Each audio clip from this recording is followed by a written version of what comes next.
ಈಗ 8 ತಿಂಗಳಲ್ಲಿ 11 ಬಿಲ್ಗಳನ್ನು ರಾಜ್ಯಪಾಲರು ವಾಪಸ್ ಕಳಿಸಿದ್ದಾರೆ. ರೀಸೆಂಟಾಗಿ ಮಾಡಿದಂತಹ ಬಿಲ್ಗಳು ವಾಪಸ್ ಬಂದಿದೆ. ಸಂಘರ್ಷ ಇನ್ನು ತಾರಕಕ್ಕೇರೋ ಥರ ಇದೆ. ಸ್ವಾಭಾವಿಕವಾಗಿ ರಾಜ್ಯಪಾಲರಿಗೆ ಮತ್ತು ಸರ್ಕಾರಕ್ಕೆ ಹೊಂದಾಣಿಕೆ ಇಲ್ಲದೇ ಇಂಥ ಬೆಳವಣಿಗೆಗಳು ನಡೆಯುತ್ತೆ.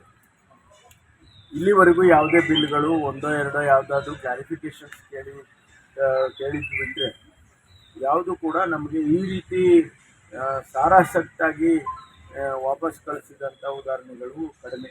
11 ಬಿಲ್ಗಳನ್ನು ವಾಪಸ್ ಕಳಿಸಿದ್ದಾರೆ. ಅದರಲ್ಲಿ ಕೆಲವು ಬಿಲ್ಗಳು ಇರ್ಬೋದು, ಕ್ಲಾರಿಫಿಕೇಶನ್ಸ್ ಅವರಿಗೆ ಬೇಕಾಗಿರ್ಬೋದು. ಆದರೆ ಸಾಮಾನ್ಯವಾದಂಥ ಬಿಲ್ಗಳನ್ನು ಕೂಡ ಅವರು ವಾಪಸ್ ಕಳಿಸಿದ್ದಾರೆ.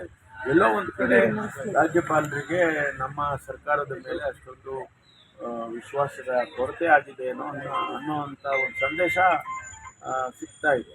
ಸರ್, ಅವರು ಪರ್ಟಿಕ್ಯುಲರ್ ಆಗಿ ಒಂದು ಲೈನ್ ಮೆನ್ಷನ್ ಮಾಡಿದ್ದಾರೆ ಸರ್, ವಿರೋಧ ಪಕ್ಷದವರು ಕೂಡ ಇದನ್ನು ವಿರೋಧಿಸ್ತಾರೆ, ಹಾಗಾಗಿ ವಾಪಸ್ ಕಳಿಸ್ತಿದ್ದೀವಿ. ಕ್ಲಾರಿಫಿಕೇಶನ್ ನಾನು ಅದೆಲ್ಲ ನೋಡಿಲ್ಲ.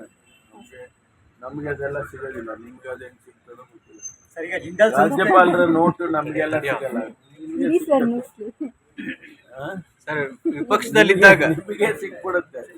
ವಿಪಕ್ಷದಲ್ಲಿದ್ದಾಗ ಸರ್ 3667 ಎಕರೆ ಜಮೀನನ್ನ ನೆನ್ನೆ ಒಪ್ಪಿಕೊಂಡಿದ್ದೀರಿ ಕೊಡಕ್ಕೆ. ಹಿಂದೆ ಇದೆ ನೀವು ಕಾಂಗ್ರೆಸ್ ಅಲ್ಲಿದ್ದಾಗ ವಿರೋಧ ಮಾಡಿದ್ದು ನಮಗೆ ಅನೇಕ ರೀತಿಯಲ್ಲಿ ಕೆಲವು ಪ್ರಶ್ನೆಗಳನ್ನು ಅವತ್ತು ಎತ್ತಿದ್ದು. ಆ ಪ್ರಶ್ನೆಗಳಿಗೆಲ್ಲ ಈಗ ಉತ್ತರ ಸಿಕ್ಕಿದೆ. ಕೋರ್ಟ್ ಕೂಡ ಆದೇಶ ಮಾಡಿದೆ.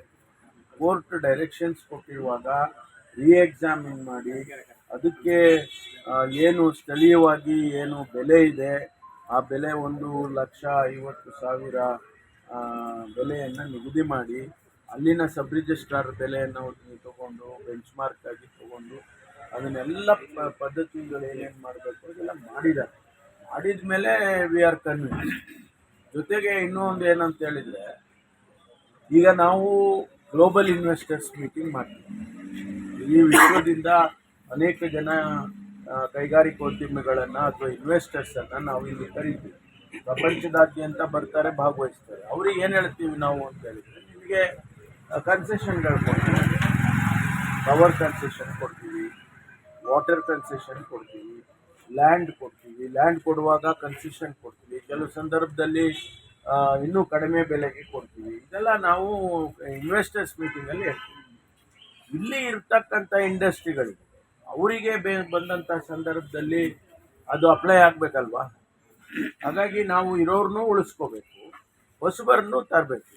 ಈಗ ಜಿಂದಾಲ್ನವರು ಅಥವಾ JSWನವರು ಲಕ್ಷಾಂತರ ಕೋಟಿ ಇನ್ವೆಸ್ಟ್ ಮಾಡಿದ್ದಾರೆ. I think they are the largest investors in Karnataka compare to any industry. ಅಂಥವರಿಗೆ ನಾವು ಒಂದಿಷ್ಟು ಕನ್ಸೆಷನ್ ಕೊಟ್ಟು ಅವರನ್ನು ನಾವು ಎನ್ಕರೇಜ್ ಮಾಡದೆ ಹೋಗಿ 1,00,000 ಜನ ಕೆಲಸ ಮಾಡ್ತಾರೆ. ಅಂಥ ಒಂದು ಕೈಗಾರಿಕೆಯನ್ನು ನಾವು ಡಿಸ್ಕರೇಜ್ ಮಾಡಿದ್ರೆ ರಾಜ್ಯ ಬಿಟ್ಟು ಹೋಗ್ತಾರೆ. ಅದಕ್ಕಾಗಿ ಕೆಲವು ಕನ್ಸೆಷನ್ ಕೊಡಬೇಕಾಗುತ್ತೆ. ಉದಾಹರಣೆಗೆ ಆಂಧ್ರ ಪ್ರದೇಶದಲ್ಲಿ, ತಮಿಳ್ನಾಡು, ಇದು ಏನದು ತೆಲಂಗಾಣದಲ್ಲಿ ಫ್ರೀಯಾಗಿ ಲ್ಯಾಂಡನ್ನು ಫ್ರೀಯಾಗಿ ಕೊಟ್ಟಿದ್ದಾರೆ ಇಂಡಸ್ಟ್ರಿಗಳು. ಅಂಥ ಉದಾಹರಣೆಗಳು ಇದ್ದಾವೆ. ಅದರಿಂದ ನಾವು ಕೊಡಲಿಲ್ಲ ಅಂದರೆ ಅವ್ರು ಕೊಡ್ತಾರೆ. ಫ್ರೀಯಾಗಿ ಲ್ಯಾಂಡ್ ಕೊಡ್ತೀವಿ ಬನ್ನಿ ಅಂತಾರೆ. ಈಗ ನೋಡಿ, ಮೊನ್ನೆ ಒಂದು ಸಣ್ಣ ಘಟನೆ ನಡೆದಾಗ ಬೆಂಗಳೂರಿನಲ್ಲಿ ನಾವು ಕೆಲವರೆಲ್ಲ ಇಂಡಸ್ಟ್ರಿ ಬಿಟ್ಟು ಹೋಗ್ಬಿಡ್ತೀವಿ ನಾವು ಅಂತೇಳಿ CIAಯಿಂದ ಎಲ್ಲ ಮಾತುಗಳನ್ನ ಬರೆದು, ಆ ಸಂದರ್ಭದಲ್ಲಿ ನಾವು ತಮಿಳ್ನಾಡಿನವರು, ತೆಲಂಗಾಣದವರು ನಮ್ಮೂರಿಗೆ ಬನ್ನಿ ನಾವು ಕೊಡ್ತೀವಿ ಅಂತ ಓಪನ್ ಸ್ಟೇಟ್ಮೆಂಟ್ಗಳು ಕೊಟ್ಟರು. ಹಾಗಾಗಿ ಕಾಂಪಿಟೇಟಿವ್ ವರ್ಲ್ಡಲ್ಲಿ ನಾವು ಕೂಡ ಒಂದಿಷ್ಟು ಕನ್ಸೆಷನ್ಸ್ಗಳು ಅದು ಎಲ್ಲ ಕೊಡಬೇಕಾಗುತ್ತೆ. ಆ ದೃಷ್ಟಿಯಿಂದ ಮಾಡಿದ್ವಿ. ಅಲ್ಲ, ಬಿಜೆಪಿಯವ್ರಿಗೂ ಅದೇ ಉದ್ದೇಶ ಇತ್ತು. ಅವರು ನಮ್ಗೆ ವಿರೋಧ ಮಾಡಿದ್ರಿ. ಅವರು ನಮ್ಗೆ ಸರಿಯಾಗಿ ಹೇಳಲಿಲ್ಲ. ಅವ್ರು ನಮಗೆ ಕನ್ವಿನ್ಸ್ ಮಾಡಿದರೆ ನಾವು ಅವಾಗ ಈ ರೀತಿ ನಾನು ಹೇಳಿದಾಗೆ ಇಂಡಸ್ಟ್ರಿ ಎನ್ಕರೇಜ್ ಮಾಡ್ತೀವಿ. ಅವ್ರಿಗೇನು ಇಂಡಸ್ಟ್ರಿ ಎನ್ಕರೇಜ್ ಮಾಡೋ ಉದ್ದೇಶ ಇದ್ದಂಗೆ ಇರಲಿಲ್ಲ ಅವತ್ತಿಲ್ಲ. ಹಾಗಾಗಿ ನಾವು ವಿರೋಧ